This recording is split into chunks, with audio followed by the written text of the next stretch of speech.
Hello and welcome to Moving Forward Australia's Wednesday Minute. My name is David Cherry, and as you can see we've changed the concept from audio to video.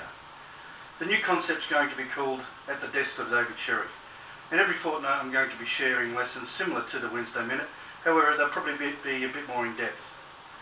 To continue getting these you need to register through our website www.movingforwardaustralia.com.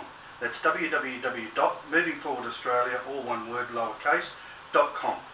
Go to the bookstore tag on the website and register to receive the future video lessons that I'll be producing on a fortnightly basis. This week I've chosen the subject of becoming inspired or being inspired.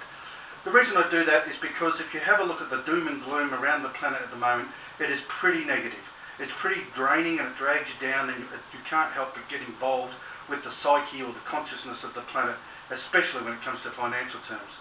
On looking at the concept, however, I do believe that there is universal laws, and I happen to think that over the last decade, maybe too many of us got a bit too greedy and a bit too hedonistic.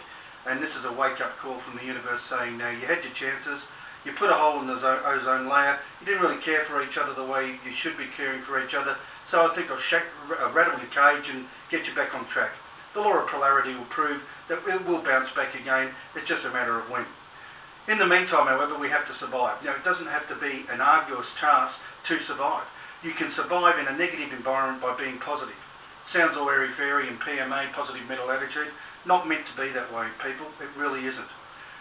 Everything is a manifestation of thought. You've heard me say it time and time and time again. Everything is a manifestation of thought. If you put out positive thoughts with a pure intent, positivity will be gravitating back to you. It will be attracted to you through the law of attraction and abundance and all that sort of thing. In the interim, you need to understand how to put it out there with a pure intent. If you put a positive thought out into the universe with a pure intent, which is co-creative for all, you will receive what you need to receive to put that in play. All thoughts take a track. You can go down the negative track, or if you recognise you're on the negative track, you can do a U-turn and turn it into a positive track. This week's downloadable worksheet has 100 suggestions on how to change your negative thought processing into a positive process. I look at the family, career, obviously community, and even your spiritual dimension on how to stay on track with your positive thought processes. Don't embellish negativity. Do the opposite. Be the circuit breaker of negativity. Break it in half, do a U-turn and start setting examples. In the words of Sir Laurence Olivier in the narration of Time, he says, if you truly want to change your world, my friend, first you must change your thinking. Now we can't stop thoughts from arising, we know that. Positive and negative thoughts fly in and out. Focus with a pure intent on what you really want. Over the years I've met many people who have suffered with very hard challenges, both physically and financially, and also with relationships. So there's three avenues there. And yet, some of them just seem to keep going on and on and on and overcoming these challenges and building something from nothing. That's how it appears. The trick they have is they make a plan. So they work out where they want to be. Let's say June 30 this year. They work the plan to get to their goal or their ambition. And then when it's working, they allow it to work for themselves.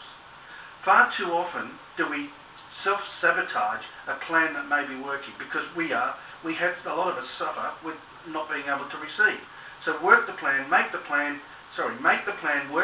and then allow the plan to work for you, without being lazy and losing sight of the whole thing. 10 years ago or a decade ago, if you hadn't known these times were going to come upon us so quickly, we would have been a lot more flexible with our thought processes. We would have been a lot more savvy with how we spent our money. We'd be a lot more cautious and we'd have a bank set there. I say to you people now, as night is day, black is white, they're opposites, so is good times and bad times. That's life. Life wasn't meant to be easy. It doesn't matter if it's easy. It's what you do with life. Life is a journey. It's what you become along the way, not what you gain. If you gain and share co-creatively along the way, you have done your job.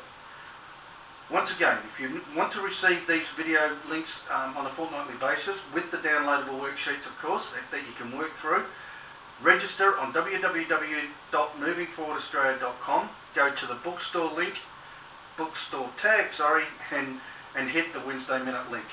My name's David Sherry, and thanks for hearing me out. Look forward to speaking with you in a fortnight. Thank you.